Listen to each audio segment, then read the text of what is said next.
Di sebuah desa sunyi di Madura, seorang pengusaha sukses tiba-tiba hidup dalam teror tak kasat mata. Setelah membuat perjanjian terlarang, kekayaannya melonjak drastis, namun satu persatu orang di sekitarnya mulai mati secara misterius. Ada apa sebenarnya? Jangan lupa subscribe dan komen agar kamu selamat dari cerita ini. Angin sore berembus pelan di antara hamparan ladang tembakau yang menguning. Daun-daun lebar itu bergoyang seperti ombak kecil, seolah menyambut matahari yang mulai condong ke barat. Di tengah luasnya tanah itu, berdiri sebuah rumah besar dengan pagar tinggi dan gerbang besi yang selalu tertutup rapat. Rumah itu milik Haji Karim, seorang pengusaha tembakau paling sukses di daerah itu. Nama Haji Karim sudah dikenal hampir di seluruh Madura. Bagi masyarakat, ia bukan hanya seorang pengusaha, tetapi juga sosok yang patut dihormati. Ia rajin bersedekah, membangun musala, membantu warga yang kesusahan, bahkan membiayai anak-anak yatim untuk bersekolah. Setiap kali namanya disebut, orang-orang akan mengangguk kagum, seolah menyebut seseorang yang nyaris tanpa celah. Namun, di balik semua pujian itu, tersimpan sesuatu yang tidak pernah diketahui orang lain. Pagi hari di rumah besar itu selalu dimulai dengan rutinitas yang teratur. Haji Karim bangun sebelum subuh, melaksanakan salat, lalu duduk di beranda sambil menyeruput kopi pahit kesukaannya.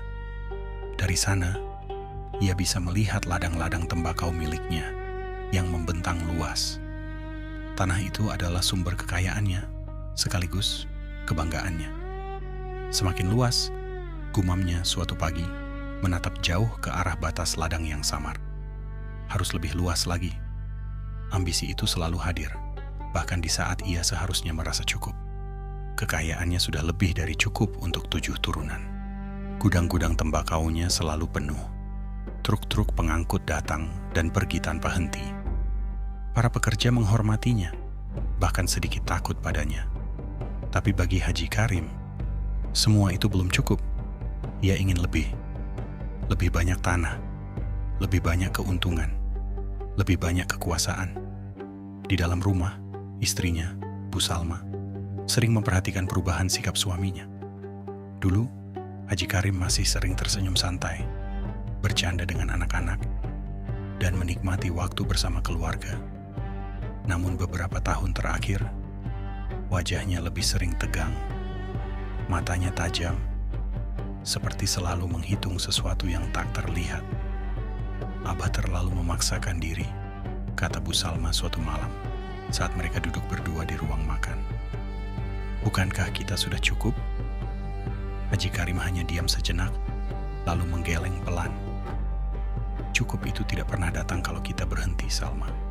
Jawabnya datar. Dunia ini milik mereka yang berani mengambil. Kalimat itu terdengar dingin, tidak seperti nasihat seorang yang dikenal religius. Bu Salma menunduk. Ia tidak berani membantah. Ada sesuatu dalam nada suara suaminya yang membuatnya merasa asing. Seolah pria yang ia kenal selama puluhan tahun itu perlahan berubah menjadi orang lain.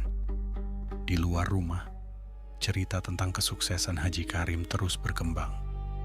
Orang-orang membicarakan bagaimana ia bisa membeli lahan-lahan baru dengan cepat. Ada yang bilang ia sangat pandai bernegosiasi. Ada pula yang percaya ia hanya beruntung. Tapi ada juga bisik-bisik kecil yang mulai terdengar di warung-warung kopi. Terus terang saja, terlalu cepat, ujar seorang pria tua sambil mengisap rokoknya. Tidak wajar. Ah, kamu iri saja, sahut yang lain. Pria tua itu menggeleng pelan. Bukan soal iri, tapi semua yang terlalu cepat biasanya ada harga yang harus dibayar. Kalimat itu melayang di udara, lalu hilang bersama asap rokok. Tidak ada yang benar-benar menanggapinya serius. Namun, malam hari di rumah besar itu menyimpan cerita berbeda.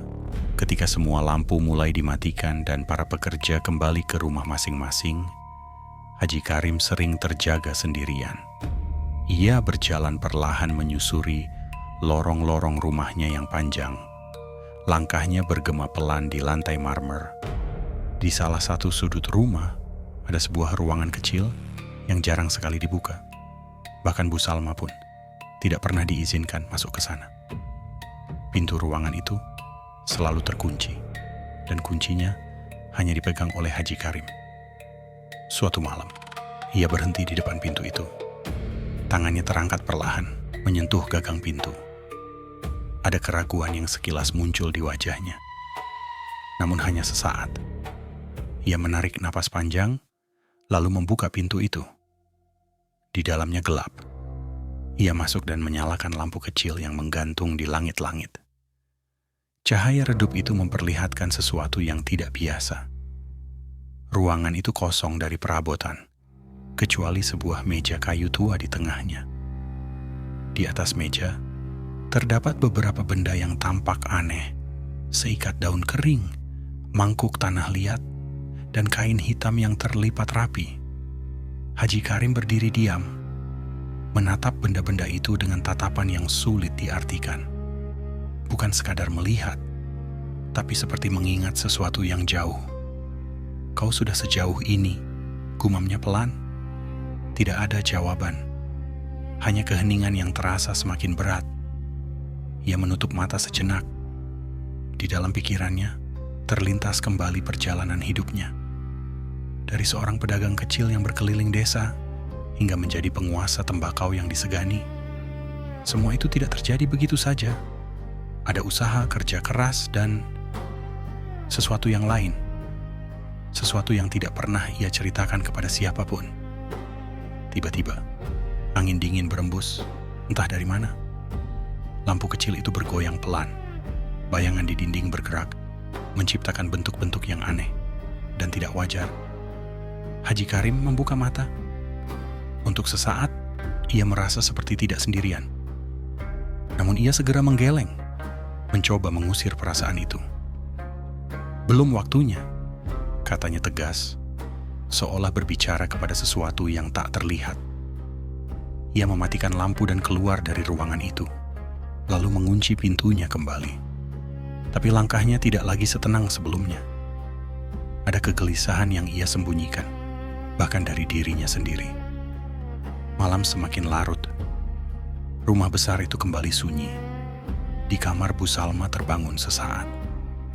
Ia merasa mendengar sesuatu, seperti suara langkah kaki di lorong. Ia duduk dan mendengarkan, tapi suara itu sudah hilang. Ia memandang ke arah pintu kamar yang tertutup. Perasaan tidak enak menyelinap ke dalam hatinya. Sementara itu, di luar rumah, angin berembus lebih kencang. Daun-daun tembakau bergesekan, menghasilkan suara yang menyerupai bisikan. Seolah ladang luas itu menyimpan rahasia yang belum terungkap. Dan di tengah semua itu, Haji Karim berdiri di balik jendela kamarnya, menatap kegelapan. Matanya tidak menunjukkan ketenangan seorang yang religius, melainkan kegelisahan seorang yang telah melangkah terlalu jauh dan tidak tahu bagaimana cara kembali. Musim itu datang tanpa tanda yang jelas, tetapi dampaknya terasa seperti bencana yang perlahan merayap. Langit di atas ladang tembakau tidak lagi cerah seperti biasanya. Awan kelabu sering menggantung terlalu lama, menahan matahari yang seharusnya menyinari daun-daun muda. Udara terasa lembab dan tanah yang biasanya subur mulai menunjukkan tanda-tanda kelelahan. Haji Karim berdiri di tengah ladangnya suatu pagi, ditemani mandor kepercayaannya Pak Raffi. Wajah Haji Karim tampak lebih kusam dari biasanya. Sorot matanya tajam, namun ada bayangan gelisah yang tak bisa ia sembunyikan. "Kenapa daunnya seperti ini?" tanyanya, menunjuk tanaman yang menguning sebelum waktunya. Pak Raffi menelan ludah. "Kami juga tidak mengerti, Ji. Sudah dicoba pupuk tambahan, tapi tetap saja." banyak yang layu. Haji Karim berjongkok yang memegang salah satu daun tembakau. Ia meremasnya perlahan. Daun itu rapuh, tidak seperti biasanya yang tebal dan kuat. Ia melepaskannya, lalu berdiri dengan napas berat. "Teruskan perawatan," katanya singkat, meski nadanya tidak lagi seyakini dulu. Namun hari demi hari, keadaan tidak membaik, justru semakin memburuk. Hujan turun tidak menentu. Kadang terlalu deras hingga merusak tanaman. Kadang tidak turun sama sekali selama berhari-hari. Tanah retak di beberapa bagian, sementara di bagian lain justru becek dan berbau. Hama mulai bermunculan, menyerang daun-daun yang sudah lemah. Para pekerja mulai mengeluh.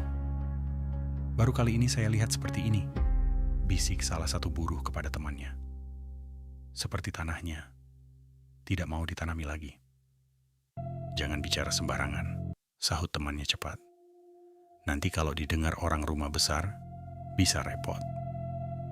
Namun bisik-bisik itu tidak bisa dihentikan. Selain tanaman yang rusak, kejadian aneh mulai menimpa para pekerja. Beberapa dari mereka tiba-tiba jatuh sakit tanpa sebab jelas. Demam tinggi, tubuh lemas. Bahkan ada yang mengaku mendengar suara-suara aneh saat bekerja di ladang saat senja. "Seperti ada yang memanggil dari ujung sana," kata seorang pekerja dengan wajah pucat. Padahal tidak ada siapa-siapa. Berita itu sampai ke telinga Haji Karim. Awalnya ia hanya menganggapnya sebagai alasan para pekerja untuk bermalas-malasan. Namun ketika jumlah yang sakit semakin banyak, ia mulai tidak bisa mengabaikannya. Gudang-gudang yang biasanya penuh kini mulai kosong. Hasil panen menurun drastis. Truk-truk yang dulu hilir mudik kini jarang terlihat. Para pembeli mulai mengurangi pesanan, bahkan beberapa membatalkan kontrak. Suatu sore Haji Karim duduk di ruang kerjanya, dikelilingi tumpukan laporan keuangan. Angka-angka di atas kertas itu terasa seperti ejekan. Pendapatan menurun tajam, sementara pengeluaran tetap tinggi. Hutang yang dulu terasa ringan, kini mulai menekan. Ia memijat pelipisnya. "Tidak mungkin," gumamnya. "Semua ini tidak mungkin terjadi begitu saja." Pintu ruang kerja terbuka perlahan. Bu Salma masuk dengan wajah khawatir. "Abah belum makan sejak siang," katanya pelan. Haji Karim tidak langsung menjawab. Ia masih menatap kertas-kertas di depannya. "Kita mulai kekurangan uang, Salma," akhirnya ia berkata. "Kalau musim ini gagal total, kita bisa kehilangan banyak hal." Bu Salma terdiam. Ia belum pernah mendengar suaminya berbicara seperti itu sebelumnya. Biasanya Haji Karim selalu penuh keyakinan, seolah tidak ada masalah yang tidak bisa ia atasi. "Bukankah ini hanya sementara?" tanya Bu Salma hati-hati. Haji Karim menggeleng pelan. "Ini bukan sekadar gagal panen. Ini seperti semuanya berbalik melawan kita." Kata-katanya menggantung di udara berat dan dingin. Malam itu, suasana rumah terasa lebih sunyi dari biasanya. Tidak ada tawa anak-anak, tidak ada suara televisi. Semua orang seolah merasakan ketegangan yang tidak terlihat. Haji Karim kembali terjaga sendirian. Ia berjalan ke jendela dan melihat ke arah ladang. Dalam gelap, hamparan tembakau itu tampak seperti bayangan hitam yang luas. Tidak ada keindahan yang biasa ia rasakan, hanya kekosongan. Tiba-tiba, ia teringat sesuatu. Ruangan kecil itu. Langkahnya terhenti sejenak. Napasnya menjadi lebih berat. Ia mencoba mengabaikan pikiran itu, tapi semakin ia menolak, semakin kuat dorongan itu muncul. Akhirnya, ia berjalan menuju lorong gelap itu. Pintu ruangan kecil itu masih sama. Tertutup rapat, sunyi, seolah menunggu. Haji Karim berdiri di depannya, lebih lama dari biasanya. Tangannya gemetar sedikit saat mengeluarkan kunci. Saat pintu terbuka, udara dingin langsung menyambutnya. Ia masuk dan menyalakan lampu kecil. Benda-benda di atas meja masih tertata seperti sebelumnya. Tidak ada yang berubah, Namun entah mengapa suasananya terasa berbeda. Lebih berat, lebih menekan. Haji Karim mendekati meja itu perlahan. Ia menatap kain hitam yang terlipat rapi. Ingatan lama kembali muncul. Janji-janji, ritual, dan sesuatu yang pernah ia lakukan demi mencapai semua yang ia miliki sekarang. Kau sudah mengambil terlalu banyak, bisiknya pelan, seolah berbicara kepada dirinya sendiri atau sesuatu yang lain. Lampu di atasnya tiba-tiba berkedip. Haji Karim menoleh cepat. Untuk sesaat, ia merasa melihat bayangan bergerak di sudut ruangan. Tapi ketika ia fokus, tidak ada apa-apa di sana. Hening. Namun kali ini, keheningan itu terasa berbeda. Seperti ada sesuatu yang menunggu jawaban. Haji Karim mundur selangkah. Untuk pertama kalinya, rasa takut muncul di wajahnya dengan jelas. Bukan takut kehilangan uang, bukan takut pada kegagalan, tetapi sesuatu yang lebih dalam, lebih gelap. Di luar ruangan angin bertiup lebih kencang. Pintu rumah berderit pelan. Suara itu terdengar seperti keluhan panjang yang menyeramkan. Haji Karim mematikan lampu dengan cepat dan keluar, menutup pintu dengan keras. Ia mengunci pintu itu, lalu berdiri terpaku di depannya. Keringat dingin membasahi dahinya.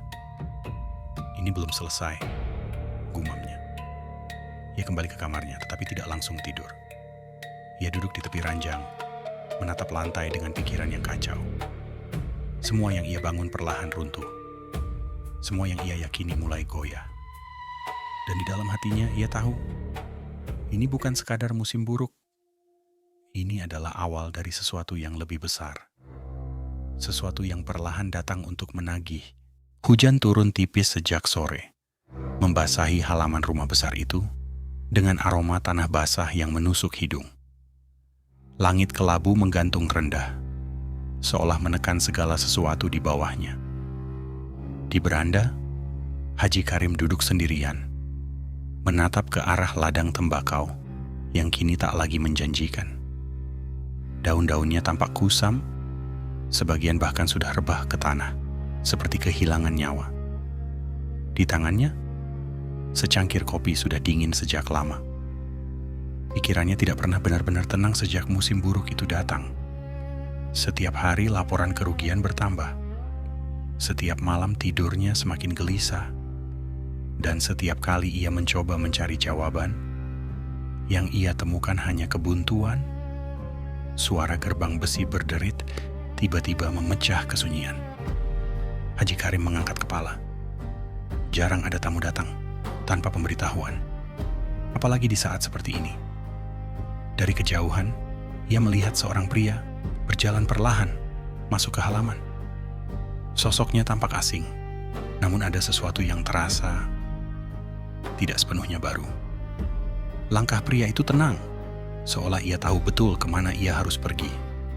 Ketika ia mendekat, wajahnya mulai terlihat jelas. Rambutnya sudah memutih sebagian, kulitnya gelap terbakar matahari, dan matanya tajam, terlalu tajam untuk sekadar tamu biasa. Haji Karim berdiri perlahan.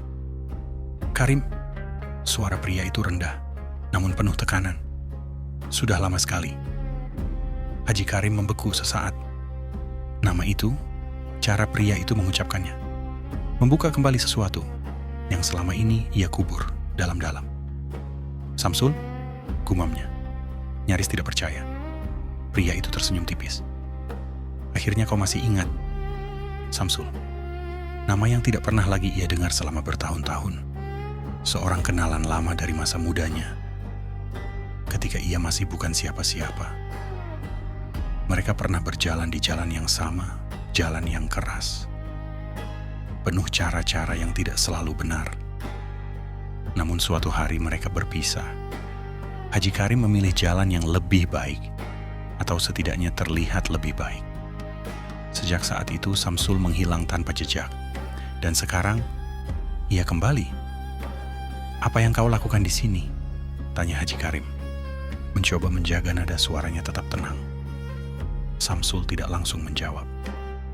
Ia menoleh ke arah ladang, lalu kembali menatap Haji Karim. Aku dengar usahamu sedang jatuh, katanya santai, seolah membicarakan hal sepele. Sayang sekali. Dulu kau begitu bangga dengan semua ini. Haji Karim mengepalkan tangan. Kalau hanya datang untuk mengejek, lebih baik kau pergi. Samsul terkekeh pelan. Masih sama, cepat tersulut. Ia melangkah lebih dekat. Suaranya kini lebih rendah. Aku tidak datang untuk mengejek, Karim. Aku datang untuk menawarkan jalan keluar. Kata-kata itu membuat Haji Karim terdiam. Jalan keluar? Ulangnya pelan. Samsul mengangguk. Kau bukan orang bodoh. Kau pasti tahu ini bukan sekadar gagal panen biasa. Ada sesuatu yang berubah. Sesuatu yang tidak bisa kau lawan dengan cara biasa. Haji Karim menatapnya tajam. Apa maksudmu? Samsul tersenyum lagi, kali ini lebih dalam. Kau masih ingat bagaimana semua ini dimulai? Pertanyaan itu seperti pisau yang menggores ingatan lama. Haji Karim tidak menjawab, tapi sorot matanya berubah. Ada kegelisahan yang tiba-tiba muncul. Samsul melanjutkan, suaranya hampir seperti bisikan. Kau pikir semua ini datang hanya karena kerja keras, karena doa? Tidak, Karim. Kau tahu itu tidak sepenuhnya benar. Angin bertiup lebih kencang, membuat daun-daun di sekitar mereka bergesekan, menghasilkan suara yang aneh, seperti bisikan. Haji Karim menelan ludah. Apa yang sebenarnya kau inginkan? Tanyanya akhirnya. Samsul menghela napas pelan, lalu berkata, aku ingin mengingatkanmu dan menawarkan sesuatu yang lebih besar dari yang pernah kau miliki. Ia menatap langsung ke mata Haji Karim. Pesugihan. Kata itu jatuh seperti batu di tengah keheningan. Haji Karim langsung menegang. Jangan sembarangan bicara di sini, desisnya. Namun Samsul justru tampak santai. Kenapa? Takut didengar? Ia tertawa kecil. Atau takut mengingat? Haji Karim tidak menjawab, tapi diamnya sudah cukup menjadi jawaban. Samsul melangkah mendekat, suaranya semakin pelan. Aku tahu tempatnya, tempat lama, yang dulu hanya kita dengar sebagai cerita. Tapi sekarang aku tahu itu nyata. Ia berhenti sejenak, memastikan setiap kata yang keluar terasa berat. Di sana kau bisa meminta apa saja. Kekayaan, kekuasaan, bahkan mengembalikan semua yang kau kehilangan sekarang. Dalam waktu singkat, Haji Karim memalingkan wajah.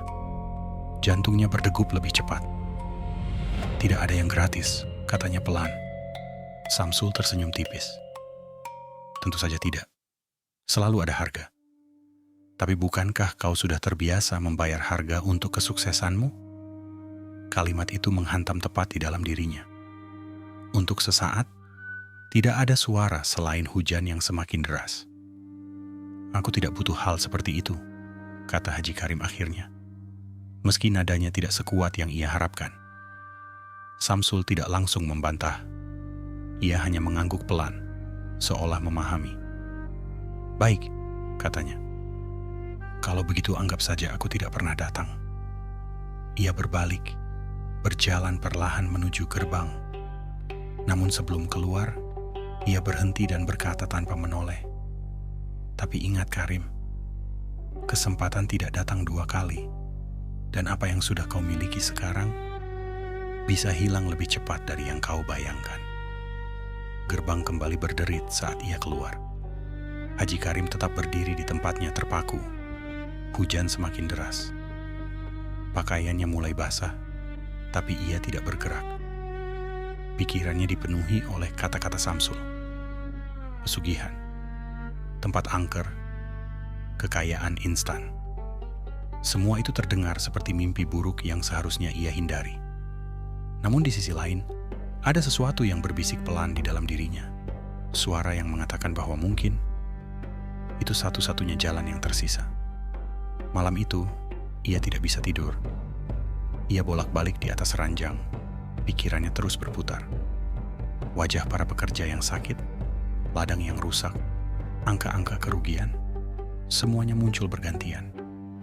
Dan di sela semua itu, wajah Samsul dan kata-katanya terus menghantui. Akhirnya ia bangkit. Tanpa berpikir panjang, ia berjalan menuju lorong gelap itu lagi. Pintu ruangan kecil itu terasa lebih berat saat ia buka. Udara dingin menyambutnya, lebih menusuk dari sebelumnya. Ia menyalakan lampu. Benda-benda di atas meja tampak sama, tapi kali ini terasa berbeda. Seolah menunggu keputusan. Haji Karim berdiri lama di depan meja itu. Tangannya perlahan menyentuh kain hitam yang terlipat. Kalau ini satu-satunya cara, bisiknya. Lampu kembali berkedip. Dan kali ini, ia tidak mengalihkan pandangan. Di sudut ruangan, bayangan itu muncul lagi. Lebih jelas dari sebelumnya. Haji Karim tidak berteriak, tidak lari. Ia hanya menatap. Karena jauh di dalam hatinya, ia mulai menerima satu kenyataan yang tidak bisa ia hindari. Bahwa masa lalu yang ia kubur, kini datang kembali. Dan kali ini, ia membawa tawaran yang terlalu sulit untuk ditolak. Malam itu datang lebih cepat dari biasanya. Langit di atas Madura gelap tanpa bintang. Awan hitam menutup bulan, seolah sengaja menyembunyikan cahaya dari bumi.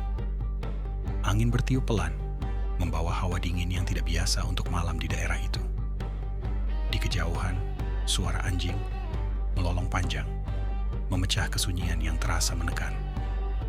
Di halaman rumahnya, Haji Karim berdiri diam. Ia mengenakan pakaian serba gelap. Wajahnya pucat, matanya tajam namun kosong. Tidak ada lagi keraguan yang terlihat, atau mungkin keraguan itu sudah terkubur terlalu dalam. Di depannya, Samsul menunggu. "Kau yakin?" tanya Samsul singkat. Haji Karim tidak langsung menjawab. Ia menoleh ke arah rumahnya. Di dalam sana, keluarganya tertidur. Tidak mengetahui apa yang akan ia lakukan malam ini. Untuk sesaat, bayangan wajah Bu Salma melintas di benaknya. Namun ia mengalihkan pandangan. "Aku tidak punya pilihan lain," jawabnya akhirnya. Samsul tersenyum tipis. "Selalu ada pilihan, Karim. Hanya saja, tidak semua orang berani memilih jalan yang gelap." Tanpa berkata apa-apa lagi, mereka berdua berjalan menuju mobil tua yang terparkir di luar pagar. Mesin dinyalakan, dan perlahan mereka meninggalkan rumah itu, masuk ke dalam malam yang semakin pekat. Perjalanan mereka panjang.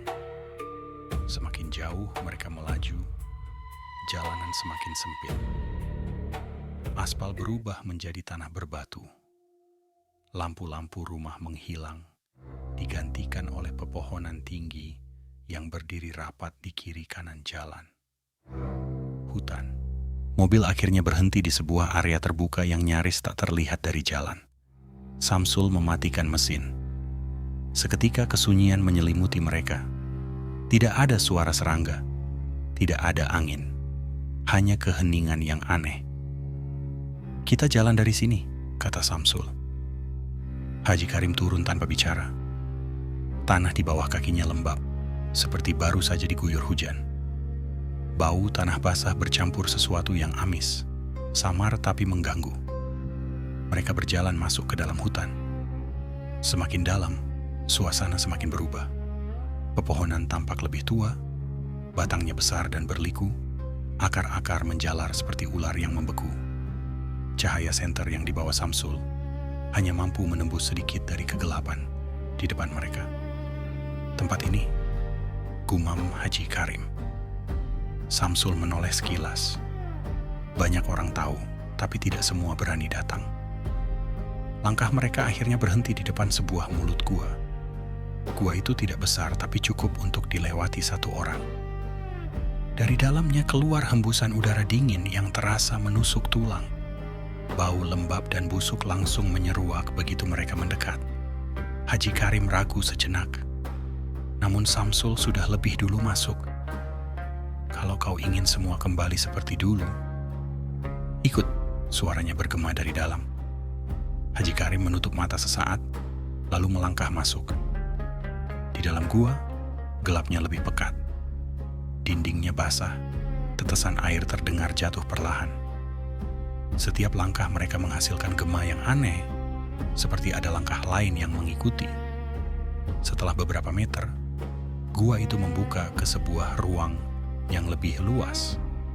Di tengah ruangan, terdapat sebuah tempat datar, seperti altar alami dari batu. Di sekitarnya, terdapat bekas-bekas lilin yang sudah meleleh, serta benda-benda aneh, tulang kecil, kain hitam, dan simbol-simbol yang digoreskan di tanah. Haji Karim berhenti.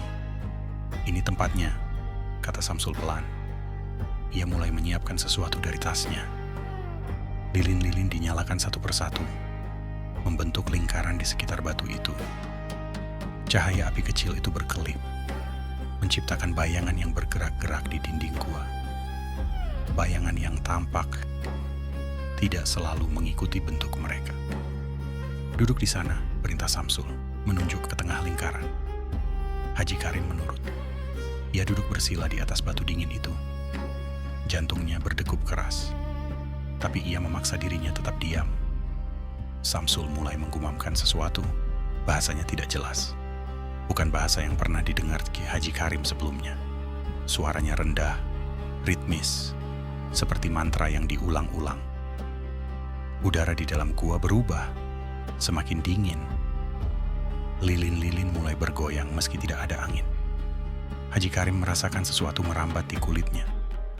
Bukan sentuhan, tapi lebih seperti kehadiran. Seperti ada sesuatu yang mengamati dari segala arah. "Jangan bergerak," bisik Samsul, tanpa menghentikan mantranya. Tiba-tiba suara lain terdengar. Pelan, seperti bisikan.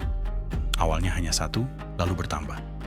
Dari dinding, dari lantai, dari kegelapan di belakang mereka. Suara-suara itu tidak jelas, tapi terasa. "Hidup."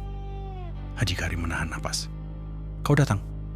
Sebuah suara terdengar, lebih jelas dari yang lain. Bukan dari Samsul, bukan dari manusia. Suara itu dalam, serak, seolah berasal dari tempat yang sangat jauh atau sangat dekat. Haji Karim membuka mata perlahan. Di depan lingkaran lilin, kegelapan tampak lebih pekat, seperti ada sesuatu yang berdiri di sana, tapi tidak memiliki bentuk yang pasti. Samsul berhenti melantunkan mantra. Ia menunduk dalam-dalam. "Dia datang," katanya pelan. Jantung Haji Karim terasa berhenti sesaat. Apa itu?" Suaranya gemetar untuk pertama kalinya. "Jangan tanya," jawab Samsul cepat. "Dengarkan saja." Suara itu kembali terdengar. "Kau ingin kembali?" Haji Karim menelan ludah, bibirnya kering. "Iya," jawabnya pelan. "Lebih dari yang kau miliki sebelumnya?"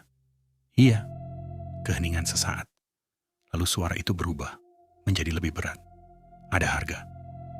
Kata-kata itu terasa seperti tekanan di udara. Haji Karim mengangguk, meski tubuhnya mulai gemetar. "Apapun?" Samsul menoleh cepat, tapi tidak berkata apa-apa. Suara itu terdengar lagi, kali ini lebih dekat. "Tidak semua bisa kau pahami sekarang." Bayangan di depan mereka bergerak. Lilin-lilin berkedip semakin liar. "Tapi kau akan membayar dengan apa yang paling kau miliki." Haji Karim mengerutkan kening. "Maksudmu?" "Diam," bisik Samsul keras. Suara itu melanjutkan. "Perjanjian Ad diterima." Tiba-tiba semua lilin padam bersamaan. Gelap total. Haji Karim menahan napas. Ia tidak bisa melihat apa-apa, tapi ia bisa merasakan sesuatu di depannya. Dekat sekali, sangat dekat. Seolah sesuatu itu sedang menatapnya. Lalu, sentuhan dingin menyentuh dahinya. Sekejap, namun cukup untuk membuat tubuhnya membeku. Cahaya kembali menyala saat Samsul menyalakan senter. Lingkaran itu kosong. Tidak ada apa-apa di depan mereka. Namun suasana tidak kembali normal. "Sudah selesai," kata Samsul pelan. Haji Karim masih diam, mencoba memahami apa yang baru saja terjadi. "Mulai besok, semuanya akan berubah," lanjut Samsul. Haji Karim perlahan berdiri. Kakinya terasa lemas. "Dan harganya?" tanyanya. Samsul menatapnya dalam-dalam. "Kau akan tahu sendiri." Jawaban itu membuat bulu kuduk Haji Karim meremang. Mereka keluar dari gua tanpa berkata apa-apa lagi. Hutan terasa berbeda saat mereka berjalan kembali. Lebih sunyi, tapi juga lebih hidup dengan cara yang tidak bisa dijelaskan. Saat mereka sampai di mobil, Haji Karim menoleh ke arah gua itu untuk terakhir kalinya. Mulut gua itu tampak lebih gelap dari sebelumnya. Seperti tersenyum. Dan tanpa ia sadari, sesuatu telah ikut bersamanya. Sesuatu yang tidak akan pernah benar-benar pergi. Haji Karim terbangun sebelum subuh, seperti biasa. Namun kali ini, tubuhnya terasa ringan, seolah beban yang selama ini menekan dadanya tiba-tiba hilang. Ia duduk di tepi ranjang, mengingat kembali apa yang terjadi di gua semalam. Sekilas, semuanya terasa seperti mimpi buruk yang kabur. Tapi sentuhan dingin di dahinya masih terasa. Ia berdiri dan berjalan ke jendela. Di luar, langit tampak cerah untuk pertama kalinya setelah berminggu-minggu muram. Matahari perlahan muncul di balik cakrawala, menyinari ladang tembakau dengan cahaya hangat. Dan untuk sesaat, Haji Karim tertegun. Daun-daun tembakau itu tampak segar, lebih hijau, lebih hidup. Tidak mungkin, gumamnya pelan. Ia segera keluar rumah, bahkan tanpa sempat sarapan. Langkahnya cepat, hampir berlari menuju ladang. Beberapa pekerja yang sudah lebih dulu berada di sana tampak kebingungan. "Jim, lihat ini," kata Pak Raffi dengan wajah tak percaya. Haji Karim mendekat. Ia memegang salah satu daun. Kali ini daun itu tebal, kuat, dan sehat, berbanding terbalik dengan kondisi sebelumnya yang layu dan rapuh. "Semalam masih seperti mati," lanjut Pak Raffi. "Tapi pagi ini seperti baru hidup lagi." Haji Karim tidak menjawab. Jantungnya berdetak lebih cepat. Ini bukan kebetulan. Hari itu, kabar baik datang bertubi-tubi. Tanaman yang sebelumnya hampir gagal, panen kini pulih dengan cepat. Bahkan beberapa bagian ladang menunjukkan pertumbuhan yang jauh lebih baik dari biasanya. Para pembeli lama yang sempat mundur tiba-tiba kembali, bahkan dengan penawaran harga yang lebih tinggi. "Permintaan naik drastis, Ci," kata salah satu stafnya di telepon. "Katanya kualitas tembakau kita sekarang luar biasa." Dalam hitungan hari, keadaan yang semula terpuruk berbalik total. Gudang kembali penuh, truk-truk kembali berdatangan, uang kembali mengalir. Dan bukan hanya kembali, tetapi jauh lebih besar dari sebelumnya. Haji Karim berdiri di tengah kesibukan itu dengan perasaan yang sulit dijelaskan. Ada kepuasan, tentu saja. Ambisinya terbayar. Semua yang hampir hilang kini kembali, bahkan berlipat ganda. Namun di balik itu, ada sesuatu yang mengganjal, sesuatu yang tidak bisa ia abaikan. Malam pertama setelah perubahan itu, ia kembali terjaga. Ia duduk di ruang tamu sendirian. Rumah itu sunyi, hanya terdengar detak jam di dinding.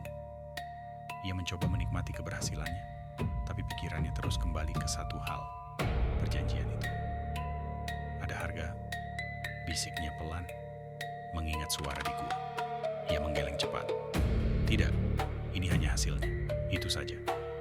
Namun tepat saat itu, suara kecil terdengar dari arah dapur. Krek, Haji Karim menoleh. "Salma," panggilnya. Tidak ada jawaban. Ia berdiri dan berjalan perlahan ke arah suara itu. Lampu dapur mati. Hanya cahaya samar dari luar yang masuk melalui jendela. Ia menyalakan lampu. Kosong. Tidak ada siapa-siapa. Namun salah satu gelas di meja tampak bergeser sedikit dari tempatnya, seolah baru saja disentuh. Haji Karim menatapnya lama. "Perasaan saja," gumamnya, meski suaranya tidak meyakinkan. Ia kembali ke kamar, tapi tidurnya tidak nyenyak. Hari-hari berikutnya, kesuksesan itu terus berlanjut. Panen kali ini menjadi yang terbaik sepanjang sejarah usahanya. Bahkan para pesaing mulai heran. Beberapa mencoba mencari tahu rahasianya, tapi tidak ada yang bisa menjelaskan. Ini seperti keajaiban, kata seorang pedagang dari luar daerah. Haji Karim hanya tersenyum tipis. Namun keanehan-keanehan kecil mulai muncul. Seorang pekerja mengaku melihat bayangan hitam berdiri di antara tanaman saat senja. Ada orang di sana, Ji, katanya dengan wajah pucat. Tapi pas saya dekati, hilang. Pekerja lain bersumpah mendengar suara bisikan saat memanen, seolah ada yang mengawasi. Seperti ada yang menghitung, katanya pelan.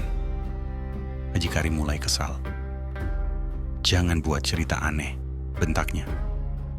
Fokus kerja saja. Namun di dalam hatinya ia tahu, mereka tidak sepenuhnya berbohong, karena ia sendiri mulai merasakannya. Suatu malam, saat ia berjalan melewati lorong rumahnya, ia melihat sesuatu di ujung lorong. Sesosok bayangan, tinggi, diam. Ia berhenti. Bayangan itu tidak bergerak. Namun ketika ia melangkah mendekat, hilang. Hanya tembok kosong. Haji Karim menahan napas. Ia mulai berkeringat dingin. Sejak malam itu, ia sering merasa diawasi. Bahkan saat sendirian di ruang kerjanya, ia merasa ada sesuatu di belakangnya. Kadang, ia mendengar langkah kaki pelan di lantai atas. Padahal tidak ada siapa-siapa di sana.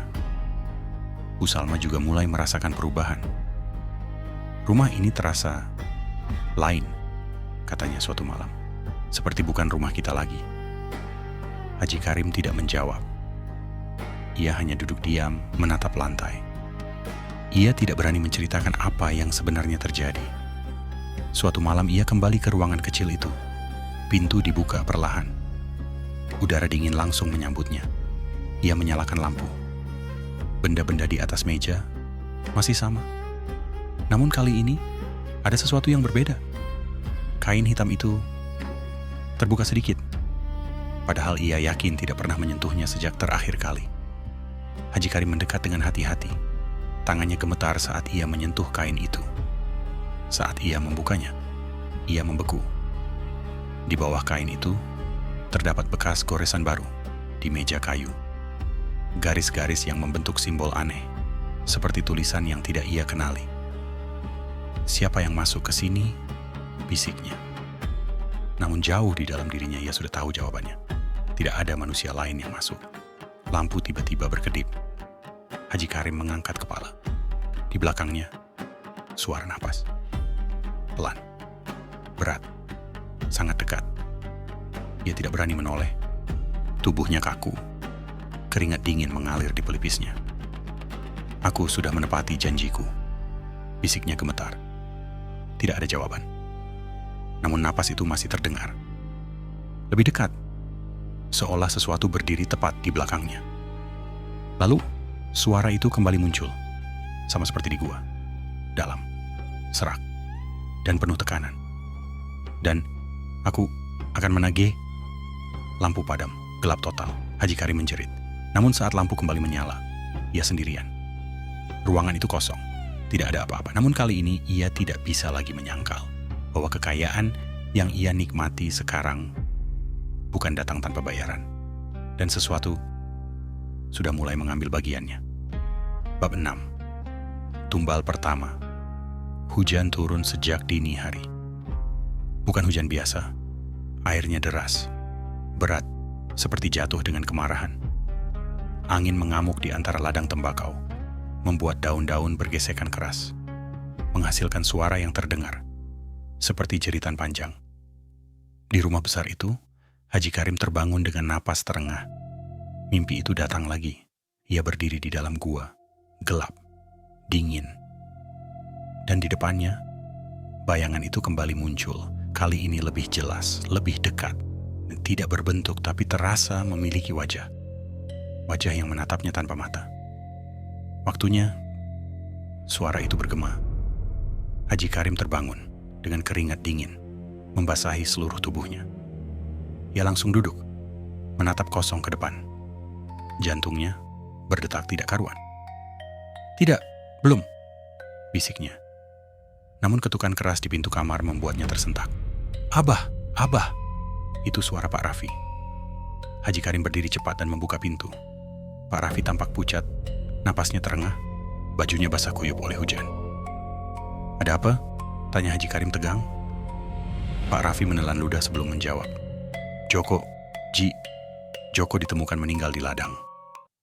Dunia seolah berhenti sesaat. "Apa?" Suara Haji Karim pelan, hampir tak terdengar. "Pagi tadi, dia tidak pulang dari kemarin sore. Kami cari, dan kami temukan dia di tengah ladang. Tubuhnya aneh, Ji." Haji Karim langsung berjalan keluar, tanpa banyak tanya. Hujan masih turun deras, tapi ia tidak peduli. Sepanjang perjalanan ke ladang, pikirannya kosong, atau mungkin ia berusaha mengosongkannya. Namun jauh di dalam, satu pikiran terus berulang. Ini bukan kebetulan. Saat ia tiba, beberapa pekerja sudah berkumpul. Wajah mereka penuh ketakutan. Di tengah ladang, tubuh Joko terbujur kaku di atas tanah yang basah. Haji Karim mendekat perlahan, dan ketika ia melihatnya, langkahnya terhenti. Wajah Joko pucat, hampir kebiruan. Matanya terbuka lebar, menatap kosong ke langit. Namun yang paling membuat bulu kuduk berdiri adalah ekspresinya, ketakutan yang membeku. Seolah ia melihat sesuatu yang tidak seharusnya dilihat manusia. "Tidak ada luka, Ji," kata salah satu pekerja dengan suara gemetar. Tapi wajahnya seperti disiksa sebelum mati. Haji Karim berlutut di samping tubuh itu. Tangannya gemetar saat menyentuh tanah di dekatnya. Dingin, sangat dingin. Tidak wajar untuk pagi hari di tengah hujan. Dan saat itulah ia melihat sesuatu. Di sekitar tubuh Joko, tanah tampak membentuk lingkaran samar. Seperti bekas sesuatu atau seseorang yang berdiri mengelilinginya. Haji Karim menarik napas panjang, mencoba menenangkan diri. "Bawa dia pulang," katanya akhirnya. "Kita urus dengan baik." Namun suara hatinya berkata lain. Malamnya, suasana rumah menjadi lebih sunyi dari biasanya. Kematian Joko menyebar cepat ke seluruh desa. Orang-orang mulai berbisik lagi. Bukan hanya tentang kegagalan yang dulu sempat terjadi, tapi kini tentang sesuatu yang lebih gelap. Katanya matanya seperti melihat setan. Jangan-jangan ladangnya tidak bersih. Bisikan itu sampai ke telinga Bu Salma. "Abah, ini semua mulai tidak masuk akal," katanya dengan suara pelan namun penuh ketakutan. Orang-orang mulai bicara yang tidak-tidak. Haji Karim berdiri membelakanginya. "Orang selalu bicara," jawabnya dingin. "Tapi kali ini berbeda," lanjut Bu Salma. "Aku juga merasakannya. Rumah ini tidak lagi tenang." Haji Karim tidak menjawab. Ia tidak bisa menjawab. Karena ia tahu, istrinya tidak salah. Beberapa hari setelah itu, kejadian lain menyusul. Seorang pekerja tua jatuh sakit mendadak. Tidak ada penyakit sebelumnya, tapi tubuhnya melemah dengan cepat. Ia mengigau setiap malam, menyebut-nyebut sesuatu yang tidak jelas. "Ada di ladang," katanya berulang kali. "Jangan panggil aku, jangan." Ia meninggal 3 hari kemudian. Lalu satu lagi, dan satu lagi. Dalam waktu singkat, 3 orang pekerja meninggal dengan cara yang tidak bisa dijelaskan. Tidak ada luka, tidak ada penyakit yang jelas. Hanya ketakutan yang sama di wajah mereka. Haji Karim mulai tidak bisa tidur. Setiap malam ia mendengar suara-suara. Bisikan di lorong. Langkah kaki di atas plafon. Dan kadang, suara napas di dekat telinganya saat ia sendirian.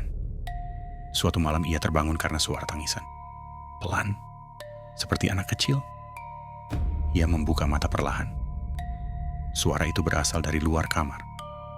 Dengan jantung berdegup kencang, ia bangkit dan membuka pintu. Lorong gelap, namun suara itu masih terdengar. Ia mengikuti suara itu hingga sampai di depan ruangan kecil. Pintu itu sedikit terbuka, padahal ia yakin selalu menguncinya. Tangisan itu berasal dari dalam. Haji Karim berdiri terpaku. Tangannya gemetar saat mendorong pintu itu perlahan. Kriek! Pintu terbuka. Lampu di dalam mati, gelap. Namun suara tangisan itu kini jelas, dan bukan lagi seperti anak kecil. Lebih dalam, lebih tidak manusiawi. Haji Karim meraba dinding, mencari sakelar. Klik, lampu menyala. Dan seketika tangisan itu berhenti, ruangan kosong. Namun di atas meja, kain hitam itu terbuka sepenuhnya. Dan di bawahnya, bukan hanya simbol goresan lagi. Kini ada sesuatu yang baru. Tulisan, dengan goresan kasar, seperti dicakar. Satu telah diambil, Haji Karim mundur selangkah. Napasnya tercekat. Tidak, tidak, bisiknya. Namun suara itu kembali terdengar dari belakangnya. Belum selesai. Ia menoleh cepat. Tidak ada siapa-siapa. Namun bayangan di dinding tidak mengikuti gerakannya. Bayangan itu berdiri diam. Lebih tinggi, lebih besar, dan perlahan mendekat. Haji Karim berlari keluar, menabrak pintu, hampir jatuh. Ia tidak menoleh lagi. Ia berlari sampai ke kamarnya, mengunci pintu, dan terduduk di lantai dengan napas tersengal. Untuk pertama kalinya, ia benar-benar takut. Bukan takut kehilangan harta, bukan takut pada kematian, tapi takut pada sesuatu yang tidak bisa ia lawan. Keesokan paginya, ia duduk sendirian di ruang kerja.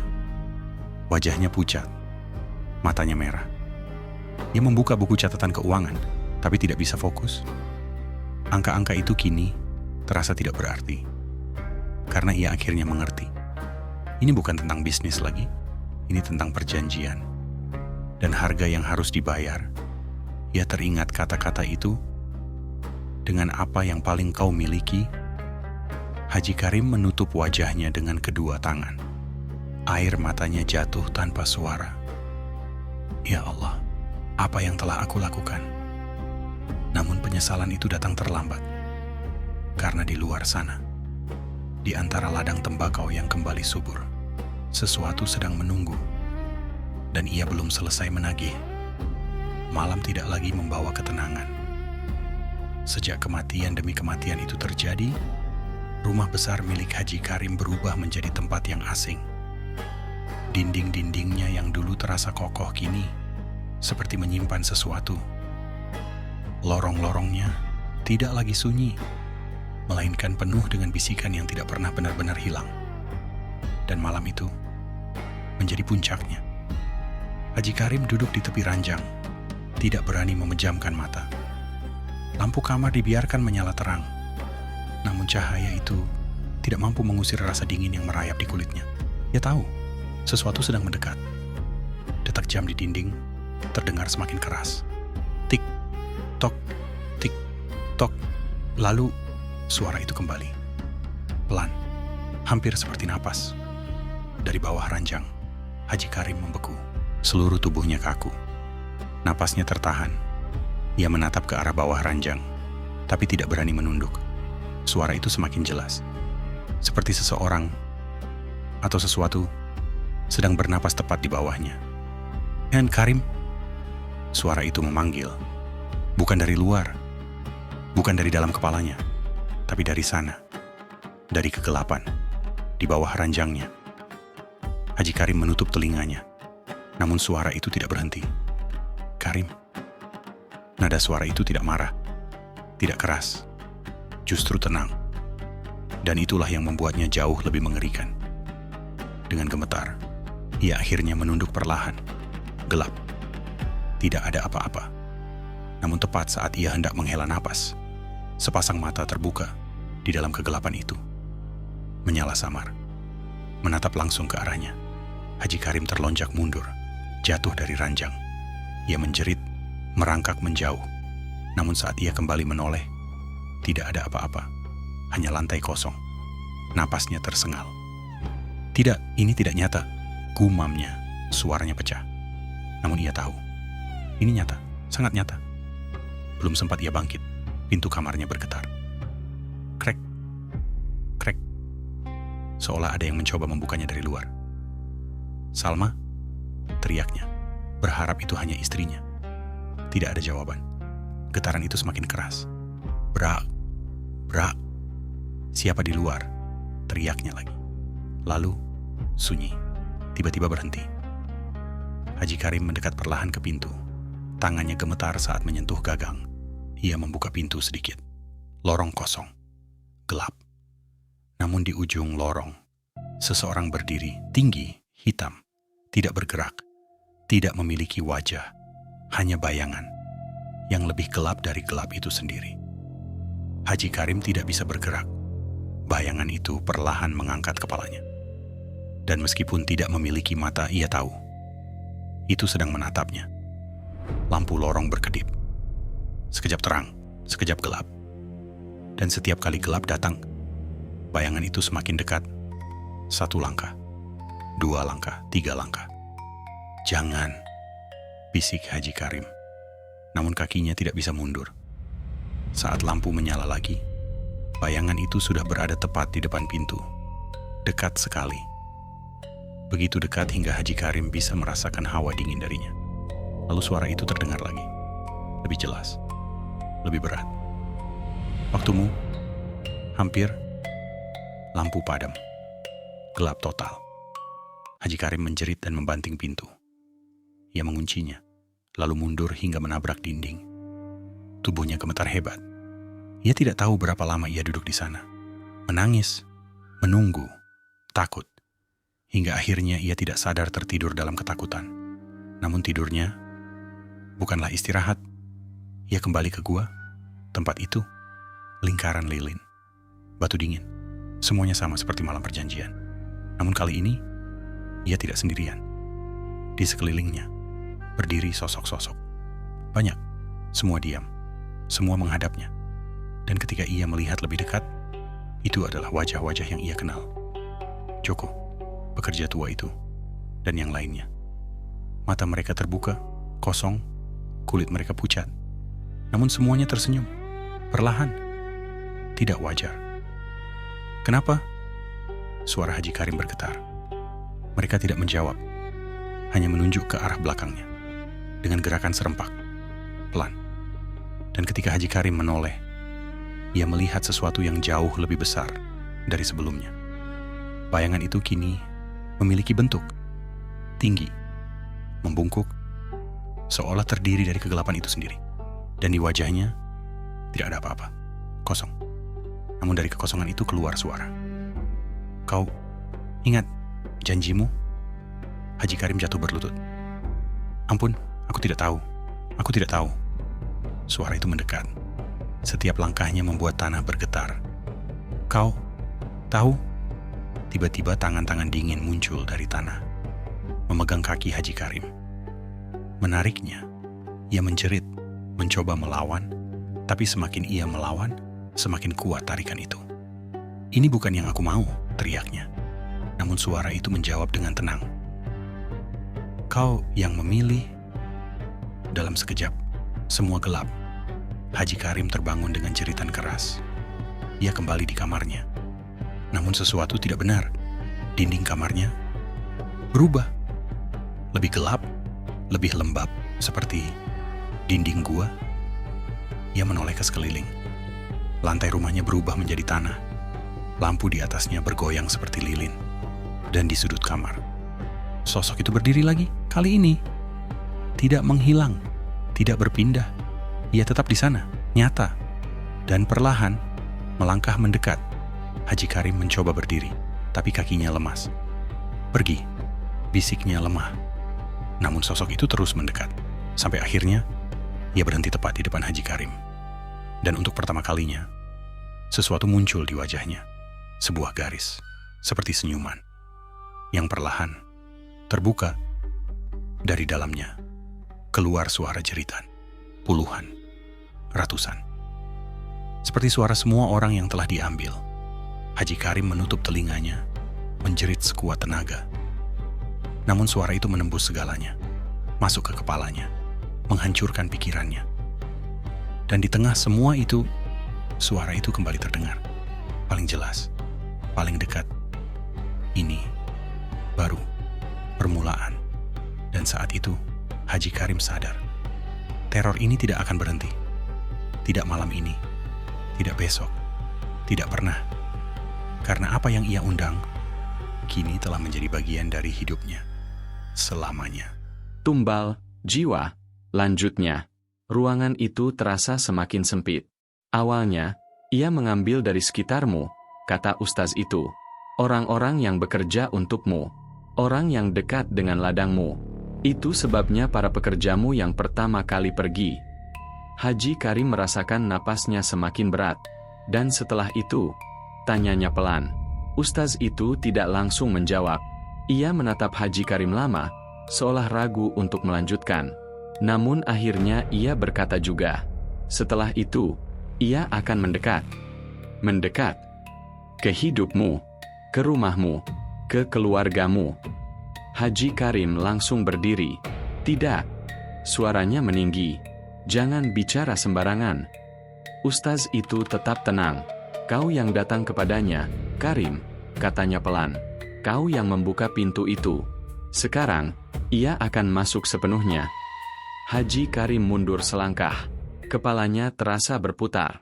Tidak, ini tidak mungkin. Ustaz itu berdiri perlahan. Sudah banyak yang terjadi seperti ini, katanya. Dan semuanya berakhir sama. Bagaimana? Tanya Haji Karim cepat. Bagaimana cara menghentikannya? Keheningan kembali jatuh. Untuk pertama kalinya, wajah ustaz itu tampak berat. Sangat sulit, katanya jujur. Karena perjanjian itu sudah terjadi. Pasti ada cara, desak Haji Karim. Ada, jawabnya. Tapi tidak mudah. Haji Karim mendekat. Katakan padaku. Ustaz itu menatapnya dalam. Kau harus menghentikan semuanya. Semua yang berkaitan dengan perjanjian itu. Dan bersiap kehilangan. Kehilangan apa? Ustaz itu tidak menjawab langsung. Namun tatapannya sudah cukup memberi jawaban. Segalanya. Haji Karim terduduk kembali. Pikirannya kacau. Ia teringat wajah Bu Salma, anak-anaknya, rumahnya, semua yang ia bangun, semua yang ia cintai. Kau masih punya waktu, kata ustaz itu pelan. Tapi tidak banyak. Bagaimana aku tahu kapan ia akan? Tiba-tiba, suara benda jatuh terdengar dari dalam rumah. Brak, mereka berdua menoleh. Dari arah dapur, Haji Karim berdiri cepat. Salma, panggilnya. Tidak ada jawaban. Ia berlari menuju dapur, diikuti oleh ustaz itu. Saat mereka sampai, mereka berhenti. Sebuah piring pecah di lantai. Namun bukan itu yang membuat mereka terdiam. Di dinding dapur, terdapat goresan. Baru, daun, seperti dicakar. Membentuk tulisan. 2. Haji Karim merasakan darahnya seperti berhenti mengalir. Tidak, bisiknya. Ustaz itu menatap tulisan itu dengan wajah serius. Ia mulai menghitung, katanya pelan. Tolong, lakukan sesuatu. Suara Haji Karim hampir histeris. Ustaz itu menutup mata sejenak, lalu berdoa pelan. Namun tiba-tiba, suara lain terdengar. Dari belakang mereka, suara napas. Berat, dingin. Mereka berdua menoleh perlahan. Di ujung lorong, sosok itu berdiri. Lebih jelas dari sebelumnya. Lebih nyata. Dan kali ini, tidak sendirian. Di belakangnya, bayangan lain mulai muncul. 1, 2, 3. Seperti barisan. Haji Karim mundur dengan wajah penuh ketakutan. Itu, mereka, bisiknya. Ustaz itu berdiri di depan Haji Karim, mencoba melindunginya. Pergi dari sini, katanya tegas. Namun sosok itu tidak bergerak. Hanya berdiri. Dan kemudian, suara itu kembali terdengar. Waktu semakin dekat. Lampu berkedip. Udara menjadi sangat dingin. Dan untuk pertama kalinya, ustaz itu tampak goyah. Haji Karim melihatnya. Dan di saat itu, ia benar-benar sadar. Ini bukan lagi sesuatu yang bisa dihadapi manusia biasa. Ini adalah sesuatu yang telah ia undang sendiri. Dan kini, ia harus membayar semuanya. Satu persatu. Sejak hari itu, waktu terasa berjalan lebih cepat, dan sekaligus lebih berat. Tulisan 2 di dinding dapur tidak pernah hilang. Meski sudah dicuci, digosok, bahkan ditutup cat. Goresan itu tetap muncul kembali setiap malam, lebih dalam, lebih jelas. Seolah bukan sekadar tulisan, tetapi peringatan yang terus diulang. Haji Karim tidak lagi bisa berpura-pura. Ia tahu sekarang, ini bukan ancaman kosong. Ini hitungan. Dan sesuatu sedang menunggu angka berikutnya. Hari-hari di rumah itu berubah menjadi neraka perlahan. Bu Salma mulai sering sakit. Awalnya hanya pusing ringan, lalu demam. Namun anehnya, setiap kali diperiksa, tidak ada penyakit yang jelas. Dokter hanya menggeleng bingung. Secara fisik tidak ada masalah serius, kata dokter itu. Tapi kondisi beliau terus menurun, seperti ada sesuatu yang menguras tenaganya. Setiap malam, Bu Salma mengigau. Jangan panggil aku, bisiknya berulang-ulang. Kadang ia menjerit dalam tidur, menyebut nama Haji Karim dengan nada ketakutan yang tidak pernah ia tunjukkan sebelumnya.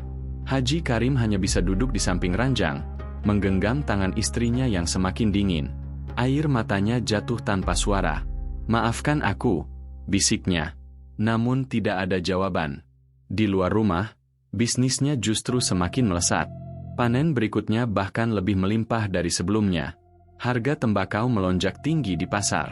Para pembeli berebut mendapatkan hasil dari ladangnya. Uang mengalir deras. Lebih deras dari yang pernah ia bayangkan. Namun setiap kali ia melihat tumpukan uang itu, ia tidak lagi merasakan kebanggaan. Hanya rasa mual. Karena kini ia tahu, setiap rupiah dibayar dengan sesuatu. Dan harga itu semakin mahal. Suatu malam, saat ia sedang duduk sendirian di ruang kerja, suara ketukan terdengar dari dalam lemari. Tok, tok, tok. Haji Karim membeku. Perlahan, ia menoleh. Ketukan itu kembali terdengar. Lebih keras. Tok, tok, tok. Dengan langkah gemetar, ia mendekat. Tangannya terangkat, membuka pintu lemari sedikit demi sedikit. Krek, kosong. Hanya pakaian tergantung rapi. Namun saat ia hendak menutupnya, sesuatu jatuh dari dalam. Sebuah foto. Foto lama. Haji Karim mengambilnya dengan tangan gemetar. Itu foto keluarganya. Ia, Bu Salma, dan anak-anak mereka. Namun ada yang berbeda. Wajah Bu Salma dalam foto itu tergores, seperti dicakar dari dalam. Dan di bagian bawah foto, muncul tulisan baru. 3. Haji Karim menjatuhkan foto itu. Napasnya terputus-putus. Tidak, jangan, bisiknya. Malam berikutnya, semuanya terjadi. Hujan kembali turun deras, seperti malam pertama perjanjian itu dibuat. Angin mengamuk di luar rumah. Lampu-lampu berkedip tanpa henti. Dan di dalam kamar, Bu Salma tiba-tiba terbangun dengan jeritan. Karim, teriaknya. Haji Karim langsung mendekat. Ada apa? Bu Salma menatap ke sudut ruangan dengan mata membelalak. Dia di sana. Suaranya bergetar hebat. Haji Karim menoleh. Dan untuk pertama kalinya, ia melihatnya dengan jelas. Sosok itu berdiri di sudut kamar. Tinggi, hidden. Namun kini, lebih nyata, lebih padat. Dan di belakangnya, bayangan lain berdiri berjajar. Diam, menunggu. Jangan, ambil aku. Bu Salma menangis, mencengkeram tangan suaminya. Haji Karim berdiri di depan istrinya. Pergi, teriaknya. Ambil aku saja. Jangan dia. Sosok itu tidak bergerak. Namun suara itu muncul. Dal, dingin, pilihan, sudah dibuat. Haji Karim jatuh berlutut. Ambil semua hartaku. Ambil semuanya. Tapi jangan keluargaku. Suara itu menjawab tanpa emosi. Semua sudah milikku. Lampu padam. Gelap total. Dan di dalam gelap itu, terdengar jeritan. Jeritan Bu Salma. Panjang. Menyayat. Lalu, sunyi. Ketika lampu kembali menyala, Bu Salma terbaring diam. Matanya terbuka. Kosong. Tidak ada napas. Tidak ada gerakan. Haji Karim terpaku. Dunia terasa runtuh. Salma, suaranya pecah. Ia mengguncang tubuh istrinya. Salma, bangun. Tolong, bangun. Namun tidak ada jawaban. Hanya keheningan. Dan di dinding kamar, muncul goresan baru. Lebih besar. Lebih dalam. 3 telah diambil. Haji Karim menjerit. Jeritan yang bukan lagi milik seorang pria kuat, melainkan seseorang yang telah kehilangan segalanya. Hari-hari berikutnya terasa seperti mimpi buruk tanpa akhir. Rumah itu kini benar-benar kosong. Bukan hanya karena kehilangan Bu Salma, tetapi karena sesuatu telah mengambil alih. Setiap sudut terasa hidup. Setiap bayangan terasa mengawasi. Dan angka itu terus bertambah. 4, 5. Tidak selalu dengan kematian langsung. Kadang dengan kecelakaan. Kadang dengan penyakit misterius. Kadang dengan hilangnya seseorang tanpa jejak. Dan setiap kali tulisan itu muncul, menghitung, menagih, tanpa henti. Haji Karim mencoba segalanya. Ia memanggil ustaz itu lagi. Ia mencoba menghancurkan ruangan kecil itu, membakar semua benda yang terkait dengan ritual. Namun setiap usaha hanya membuat keadaan semakin buruk. Api yang ia nyalakan padam sendiri. Barang-barang yang ia buang kembali ke tempat semula. Dan suara itu semakin sering terdengar.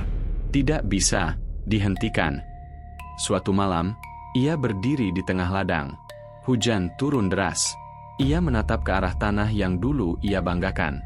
Kini, terasa seperti kuburan luas. Ambil saja aku, teriaknya ke langit. Akhiri semua ini. Angin berhembus kencang. Daun-daun tembakau bergesekan keras. Dan dari antara ladang, sosok-sosok itu muncul. Satu persatu. Mereka yang telah diambil berdiri diam, menatapnya. Dan di belakang mereka, sosok itu muncul lagi. Lebih besar, lebih gelap, lebih nyata. Giliranmu, segera.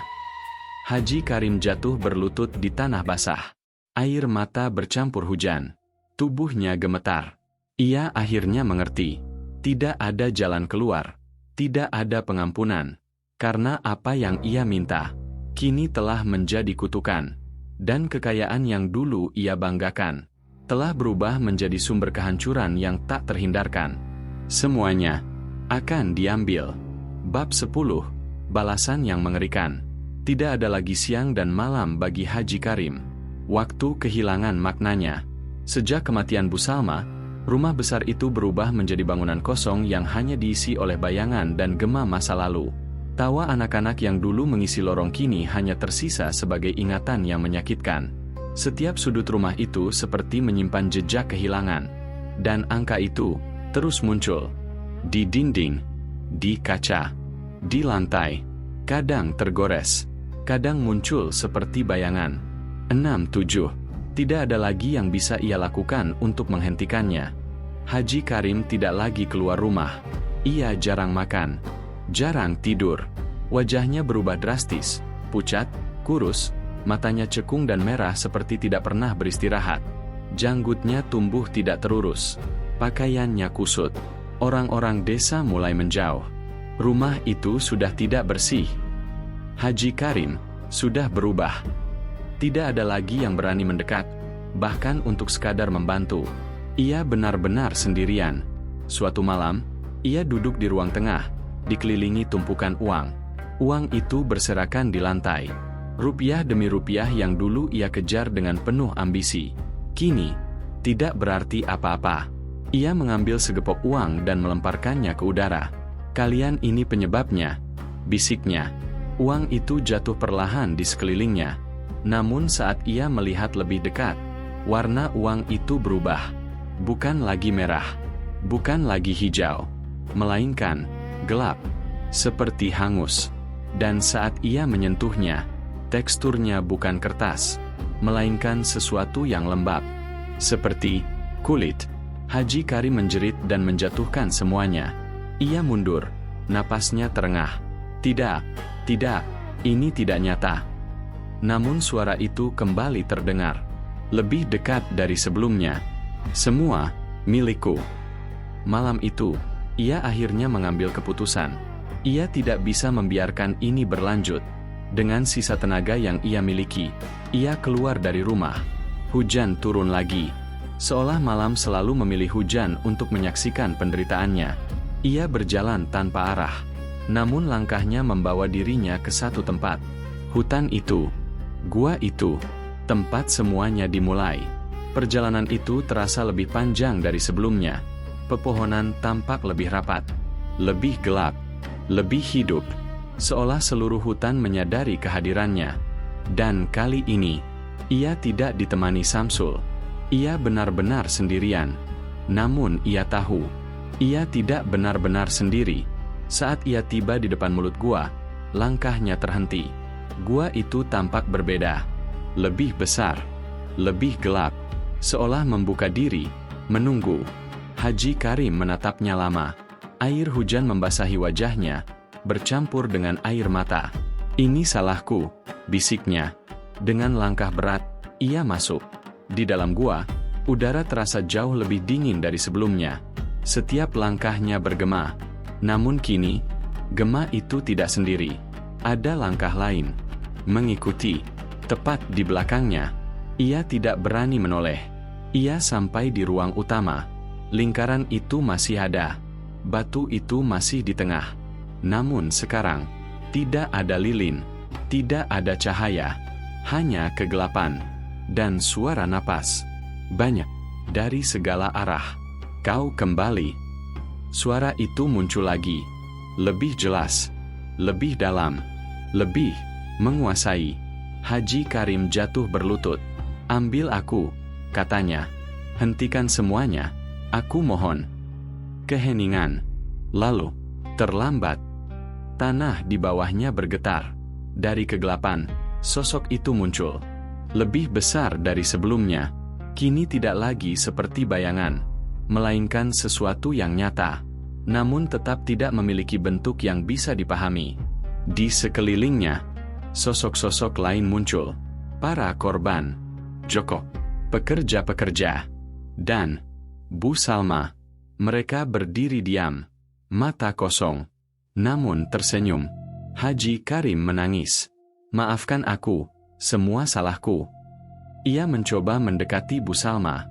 Namun saat ia hampir menyentuhnya, tubuh wanita itu hancur menjadi bayangan, dan menyatu dengan sosok besar di belakangnya. Semua sudah menjadi bagian. Suara itu menggema. Tubuh Haji Karim gemetar hebat. "Aku siap, ambil aku saja." Sosok itu mendekat, sangat dekat, hingga Haji Karim bisa merasakan hawa dingin yang menusuk sampai ke tulang. "Bukan hanya dirimu." Bisikan itu tepat di telinganya. "Tapi, jiwamu." Tiba-tiba, tangan-tangan hitam muncul dari tanah. Ratusan, mungkin ribuan, menarik tubuh Haji Karim. Ia menjerit, mencoba melawan, tapi tidak ada tenaga.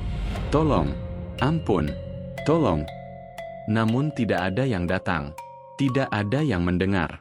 Saat ia ditarik ke dalam kegelapan, ia melihat sesuatu untuk terakhir kalinya. Di dinding gua, muncul tulisan. Lebih besar dari sebelumnya. Lebih jelas. Lebih mengerikan. Semua telah diambil. Jeritannya berhenti. Sunyi. Beberapa hari kemudian, orang-orang desa menemukan sesuatu. Di tengah ladang tembakau milik Haji Karim, sebuah sosok berdiri. Diam, tidak bergerak. Tubuhnya kurus, wajahnya kosong, matanya terbuka lebar. Namun tidak ada kehidupan di dalamnya. Itu Haji Karim, atau yang tersisa darinya. Ia tidak berbicara, tidak bergerak, hanya berdiri, menatap ladang. Siang dan malam, tanpa makan, tanpa tidur, orang-orang mencoba mendekat. Namun setiap kali mereka melakukannya, mereka mendengar bisikan. Dari arah ladang, dari arah tubuh Haji Karim. "Pergi." Beberapa hari kemudian, ia menghilang. Begitu saja, tanpa jejak. Namun sejak saat itu, ladang itu tidak pernah sama. Tembakau tetap tumbuh. Lebih subur dari sebelumnya, lebih hijau, lebih sempurna. Namun tidak ada yang berani memanennya, karena setiap malam, di antara daun-daun itu, terlihat sosok-sosok berjalan, dan di tengah ladang, Sosok tinggi hitam itu berdiri, diam, menunggu, dan kadang, jika angin bertiup pelan, terdengar suara, berbisik, memanggil, "Karim." Hook, orang-orang bilang kekayaan itu berkah, tapi tidak ada yang tahu dari mana sebenarnya kekayaan itu datang. Di sebuah desa di Madura, hiduplah seorang haji yang tampak sempurna, kaya, dihormati, dan religius, sampai suatu hari usahanya hancur, panennya gagal, pekerjanya satu persatu mati secara misterius, dan dalam keputusasaan ia membuat perjanjian dengan sesuatu yang bukan dari dunia ini. Awalnya semuanya terasa seperti keajaiban karena kekayaan kembali mengalir deras, ladang menjadi subur, dan uang datang tanpa henti. Tapi setiap malam mulai muncul teror, bisikan di lorong, bayangan hitam di sudut rumah, dan tulisan yang muncul sendiri, satu telah diambil. Hingga ia sadar bahwa semua yang ia dapatkan harus dibayar dengan nyawa, dan yang paling mengerikan, tumbal itu perlahan mendekat ke orang-orang yang paling ia cintai, dan saat ia mencoba berhenti, semuanya sudah terlambat.